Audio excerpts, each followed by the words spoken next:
l'évangile que gagner le monde était mauvais. Gagner le monde n'a jamais été mauvais. La question qu'il te pose, c'est ça sert à quoi de gagner le monde au prix de ton âme? Il n'a pas dit c'est gagner le monde là qui est le problème. Il dit c'est le fait de vendre ton âme que pour le monde là, c'est ça qui est le problème. Qui comprend ce que je suis en train de dire? Il dit que certes il est un homme de gagner le monde s'il perd son âme. Parce que Jésus sait que tu ne peux pas gagner le monde sans perdre ton âme. Qui comprend ce que je suis en train de dire? Tout ce que tu vas vouloir avoir dans le monde va avoir une contrepartie dans l'âme. Qui comprend? Qui comprend ce que je suis en train de dire? Dis à ton voisin, on ne peut rien gagner sans mettre à contribution l'âme.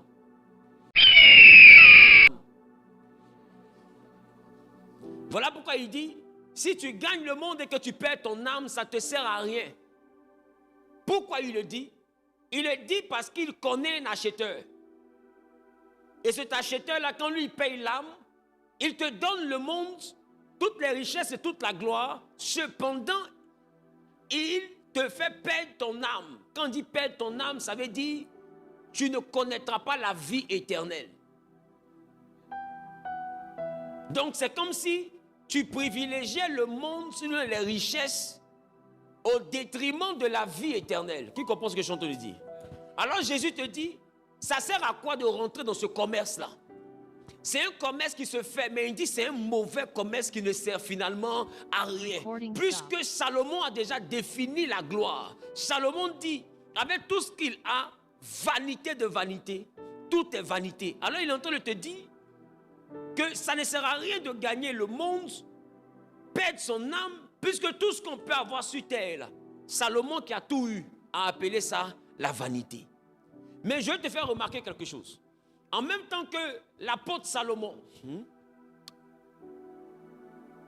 en même temps que l'apôtre Salomon, en même temps que Salomon va dire vanité de vanité, tout est vanité, bizarrement, ce Salomon-là n'a jamais pris la vanité là pour partager à tout le monde. Qui a remarqué ça? Si la gloire et la richesse qu'il avait étaient autant de la vanité, il aurait pris son argent distribué à tous les pauvres pour éradiquer la pauvreté du monde. Mais il n'a jamais fait. Et puis lui-même il dit plus tard, la sagesse vaut mieux que la force, cependant la sagesse du pauvre est méprisée. Donc Salomon sait qu'être pauvre là, ce n'est pas bon signe. Mais en même temps, il dit la richesse c'est de la vanité. C'est une façon de dire que être riche c'est bien, mais se confier en ses richesses c'est mauvais. C'est une façon de dire que la richesse est utile pour la terre, mais prendre la richesse comme le centre de ta vie, c'est dangereux. Et c'est à cause de ce raisonnement que Jésus demande. Ça sert donc à quoi? De mettre la gloire au centre de ton intérêt, au point de mettre ton âme dans un faux commerce. Je vous ai dit que le monde spirituel est basé sur le commerce. Il dit le commerce que les gens font, où ils mettent leur âme sur la table et puis ils repartent avec des voitures, ils repartent avec des maisons. Il dit c'est un faux commerce. Parce que tout ce que tu vas avoir, c'est utile pour la terre, mais c'est appelé de la vanité. Pourquoi vanité? Vanité parce que ce ne sont pas des choses qui vont te suivre dans l'éternité. Cependant, ton âme que tu as vendue, ça te permet de bien vivre ici. Mais là-bas, l'âme ne disparaît pas. L'âme continue à vivre dans l'éternité, mais tu vivras dans l'éternité sans les belles maisons que tu as eues ici dans le commerce. Qui comprend ce que je suis en train de dire? Alors il te demande, ça sert donc à quoi? De vivre dans une belle maison ici et puis de ne pas avoir de maison après la vie d'ici. Qui comprend ce que je suis en train de dire? Parce que la Nouvelle Jérusalem, la Bible dit que c'est une cité. Or, une cité, ce n'est pas un champ. Un champ, c'est un ensemble d'arbres. Une cité, c'est un ensemble de maisons. Ça veut dire, ça sert à quoi de prendre ton âme pour mettre sur la table, avoir maison ici et puis ne pas avoir maison là-bas? Qui comprend ce que je suis en train de dire? Donc, quand Jésus dit ça, en réalité, c'est un acheteur qui est en plein marketing. Qui comprend ce que je suis en train de dire? Il est en train de te dire, c'est un faux deal. N'allez plus chez le concurrent. Parce que là-bas, il vous prend votre âme, il vous donne des choses, mais des choses qui ne vont vous servir à rien au final. Ça va vous servir pour 10 ans, pour 15 ans. Mais quand vous mourrez ici, vous n'aurez plus ça. Après la vie d'ici, vous n'aurez plus ça. Mais non seulement vous n'aurez plus ça, mais le drame, c'est que vous allez vivre l'éternité sans tout ça. Donc finalement, ça aurait servi à quoi d'être dans la gloire pendant 10 ans et dans la misère, de la souffrance dans l'éternité. Il dit quand tu en mets les deux deals, est-ce que le deal de tout donner pour devenir riche seulement, est-ce que ce deal-là en vaut la peine? Voilà la question de Jésus. Cependant, un homme qui a mis son âme dans le bon deal,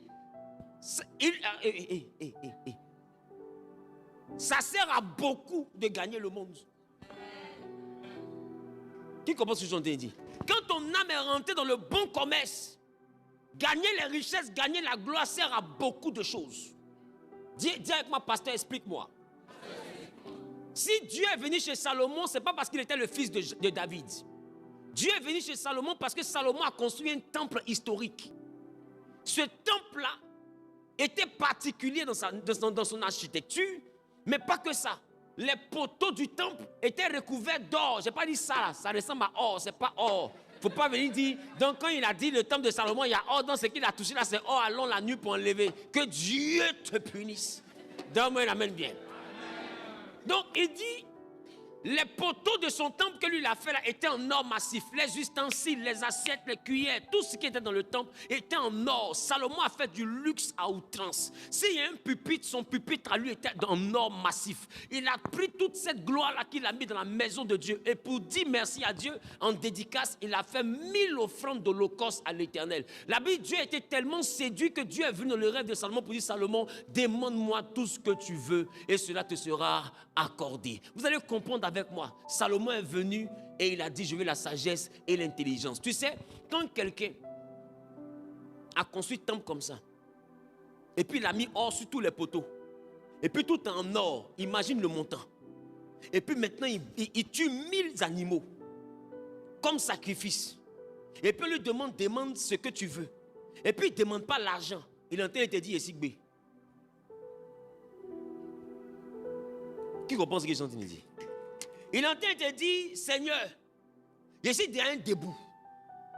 Non, ce n'est plus l'argent qui est mon problème. Je veux maintenant la sagesse pour bien gérer ce que j'ai. Et pour bien gérer ce que tu m'as confié. Donne-moi sagesse, ça me suffit. Parce qu'au niveau d'argent, je n'ai pas de problème. Quelqu'un qui a un problème, ne construit pas l'église et puis met hors dedans. Qui comprend ce que je suis en train de dire?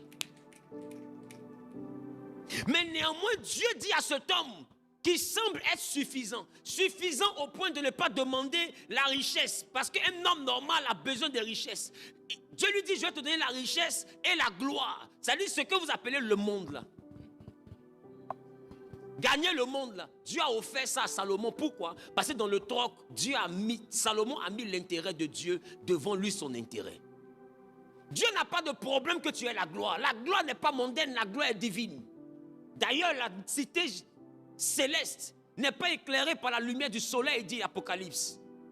Jean dit, quand il est parti là-bas, il a vu que cette cité-là était éclairée par la lumière qui sort de son trône, la gloire de son trône. Donc dans le ciel là-bas, c'est la gloire qui va nous éclairer. Donc ça veut dire qu'on doit s'habituer à cette lumière-là étant sur la terre. Dis amen bien. Dis à ton mari, la lumière du ciel s'appelle gloire. Ça veut dire qu'un enfant de Dieu qui ne connaît pas gloire, quand il va arriver au ciel, il sera gawa. Un peu comme quelqu'un qui ne connaît pas jeu de lumière. Et puis il arrive dans un piège de lumière comme ça. Il suit lumière là, comme ça. Il dit, mais c'est qui lui là? Il vient de Papouasie. Dis amen bien.